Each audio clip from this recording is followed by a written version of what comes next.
Assalamualaikum warahmatullahi wabarakatuh. Nama saya Muhammad Deva Radana Adriansyah dengan NIM 24060121222. Di sini saya akan menjelaskan langkah-langkah dalam analisis proses mining menggunakan aplikasi Disco. Yang pertama gitu kita harus menyiapkan file .csv-nya. Sebagai contoh ini saya menggunakan purchasing example.csv. Nah, dapat dilihat dalam file Excel ini setiap baris ini merupakan suatu peristiwa. Jadi ada case ID, kolomnya start timestamp, complete timestamp, activity, resource, role, dan ini isinya. Oke, lalu langkah yang kedua, kita akan mengimpor data ke dalam aplikasi Disco. Di aplikasi Disco ini untuk mengimpor, kita dapat klik icon yang di kiri atas ini, lalu kita pilih file yang tadi sudah disiapkan. Setelah itu klik open.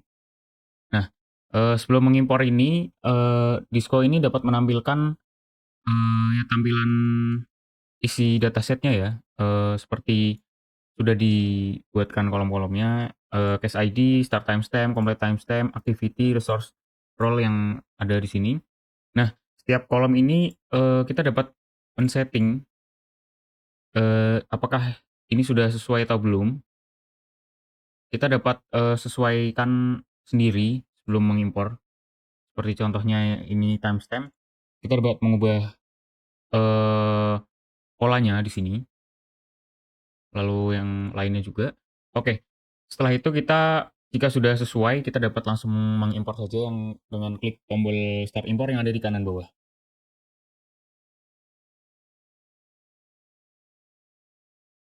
Jika sudah sesuai, kita dapat mengimpor dengan klik, tulisan start import yang ada di kanan bawah ini.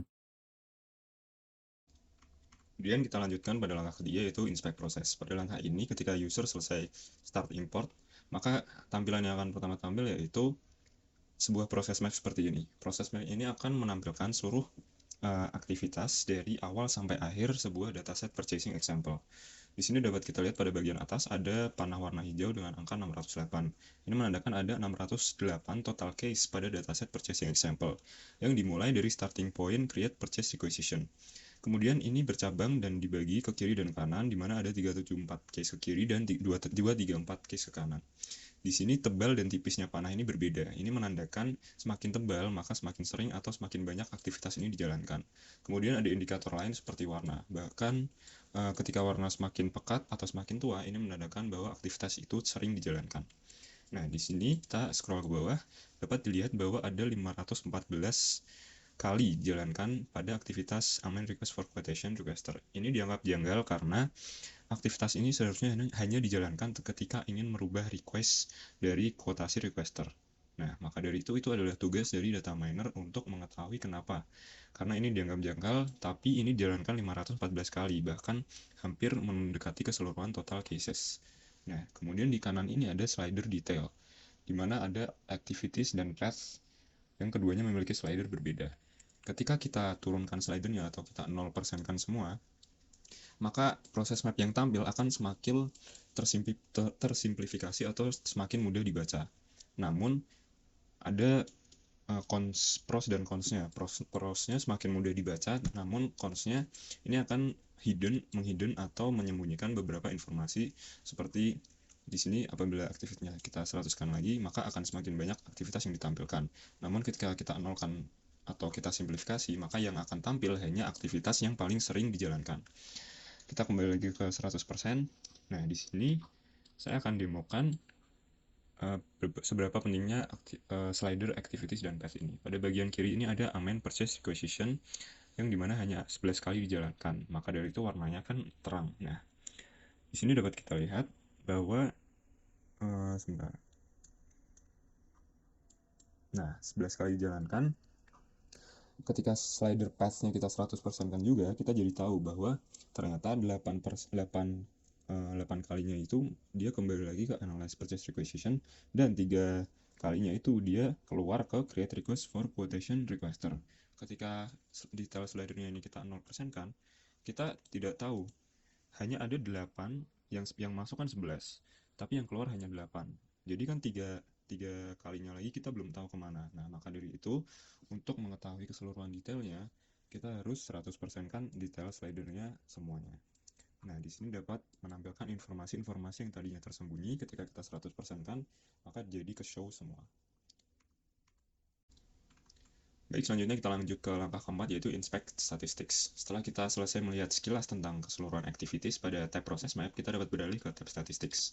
Pada bagian ini kita dapat mengetahui statistik tentang dataset purchasing example. Seperti contoh, pada bagian kanan kita dapat mengetahui ada berapa event. Di sini ada 9.119 event, ada 608 case, ada 24 activities. Kemudian kita juga dapat mengetahui activities ini dimulai dari tanggal 1 Januari 2011 sampai 10 Oktober 2011. Nah, di sini ada tab case duration, di mana kita bisa mengetahui sebagai pemilik proses, kita ingin mengetahui proses-proses mana sih atau case-case mana yang memakan waktu yang paling lama atau janggal. Nah, di sini bisa kita lihat pada histogram ini, seperti contoh ini memakan waktu 15 hari, kemudian ada 16 hari, ada 18 hari, bahkan di bagian bawah ini, di bagian tabel ini kita bisa melihat ada yang memakan waktu 85 hari sampai bahkan 95 hari. Nah, kita akan lanjut ke langkah berikutnya, kenapa sebagai pemilik proses kita harus mengetahui statistik-statistik berikut. Assalamualaikum warahmatullahi wabarakatuh. Perkenalkan, nama saya Ilham Azrian Mendapulangan dengan NIM 406012140130. Nah, pada kesempatan kali ini saya akan menjelaskan untuk step 5, yaitu inspect cases, di mana kita bisa inspect case dari data yang sudah kita import. Nah, untuk langkahnya kita langsung ke sini aja, ada di bar sini kita mencet case. Nah, di sini kita bisa milih ada varian 1 dan varian 2.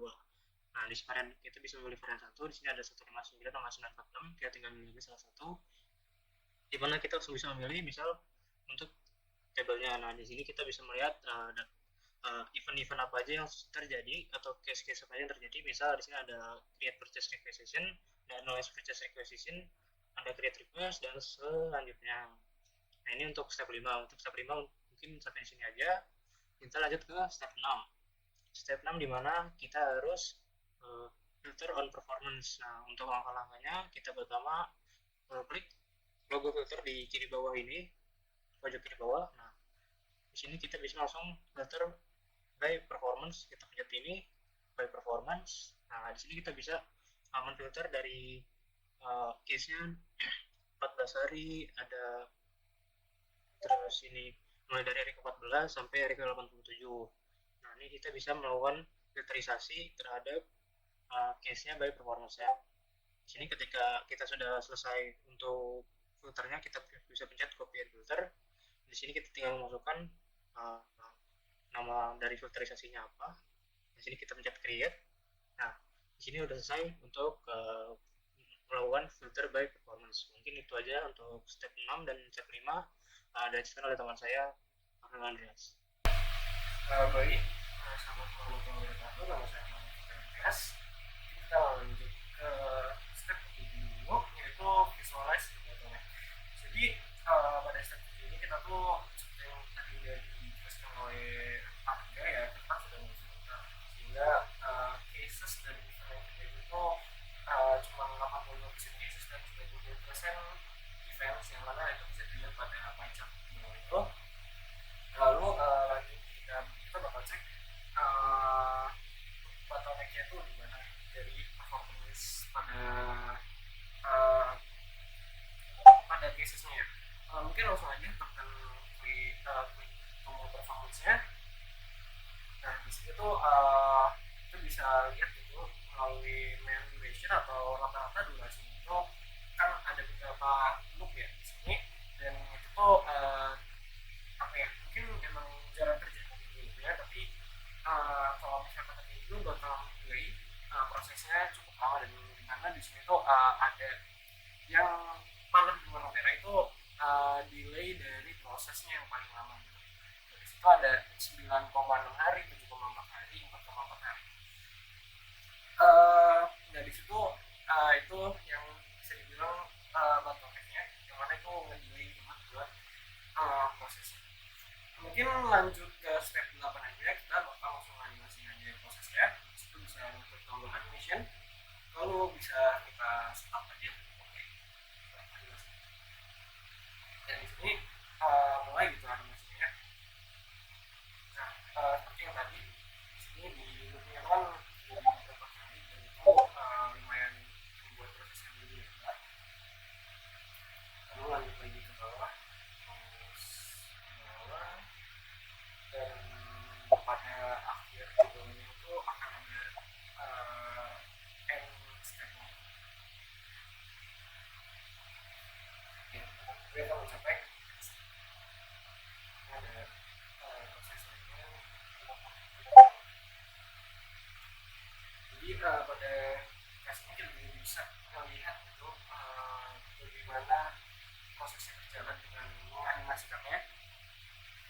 mungkin untuk step 7 dan 8 cukup sampai di sini saja. Selanjutnya akan dilanjutkan oleh teman saya yang lain kalau tidak ada kurangnya. Terima kasih. Perkenalkan, nama saya Syariful Hanif Setiawan dengan NIM 240601221300095. Di sini saya akan melanjutkan penjelasan teman saya. Saya akan menjelaskan tentang step 9 yaitu compliance check. Compliance check yaitu pemeriksaan kepatuhan terhadap aturan urutan proses yang tujuannya adalah memastikan semua kasus mengikuti tahapan yang seharusnya dan tidak ada langkah penting yang dilewati. Sebagai contoh di sini ada langkah send invoice yang seharusnya langkah selanjutnya adalah release supplier invoice, tetapi di sini ada jalur langsung dari send invoice menuju authorize supplier invoice, yang dimana jalur ini merupakan adanya potensi pelanggaran. Untuk memastikan berapa banyak jalur yang melalui kasus ini, kita bisa klik panah ini, lalu klik filter dispatch. Lalu kita copy and filter. Di sini saya beri judul compliance example. Setelah berhasil dibuat, kita coba buka tab case. Nah, di sini dapat dilihat bahwa terdapat 10 kasus yang tidak mengikuti prosedur dengan benar. Kita bisa melihat seperti ID case, siapa pelakunya, dan urutan aktivitas yang terjadi. Dari hasil ini, kita bisa menindaklanjuti ke pihak terkait untuk memastikan penyebabnya. Apakah ada kebijakan pengecualian, kesalahan prosedur, atau justru bug di sistem. Untuk langkah selanjutnya adalah mendokumentasikan hasil analisis ini, mengekspor daftar case ID, dan menyampaikan rekomendasi perbaikan. Lalu langkah selanjutnya adalah step 10, yaitu organizational view atau pandangan organisasi. Yaitu bagaimana pekerjaan berpindah antar peran atau departemen yang tujuannya adalah menemukan pola hangover, potensi pingpong, dan bottleneck komunikasi antar role. Yang pertama, kita kembali ke project view ini, lalu coba kita reload. Kemudian, role akan kita ubah menjadi activity, dan activity kita ubah menjadi other. Dengan begitu, setiap node di peta proses nanti akan merepresentasikan peran atau fungsi, bukan aktivitas detail. Lalu klik Start Import. Nah, di sini kita mendapat peta baru yang menunjukkan hubungan antar role. Setiap node merepresentasikan fungsi atau departemen, sementara panah di antaranya menunjukkan perpindahan pekerjaan. Semakin tebal panahnya, semakin sering terjadi hangover antara dua peran tersebut. Jika kita aktifkan performance view, warna atau angka di jalur menunjukkan rata-rata waktu tunggu sebelum pekerjaan diteruskan. Pada pola seperti A ke B, kemudian kembali ke A menunjukkan terjadinya pingpong, yaitu pekerjaan bolak-balik antara dua fungsi. Ini sering jadi tanda bahwa kepemilikan tugas belum jelas atau dokumen sering dikembalikan untuk direvisi. Dari peta ini, kita bisa mengidentifikasi siapa yang paling sering menerima handover, siapa yang menjadi bottleneck, dan di bagian mana perlu perbaikan alur komunikasi. Misalnya, jika fungsi procurement memiliki durasi handover tertinggi, bisa jadi ada kebutuhan untuk menambah staf atau mempercepat proses verifikasi. Sekian dari kelompok kami. Wassalamualaikum warahmatullahi wabarakatuh.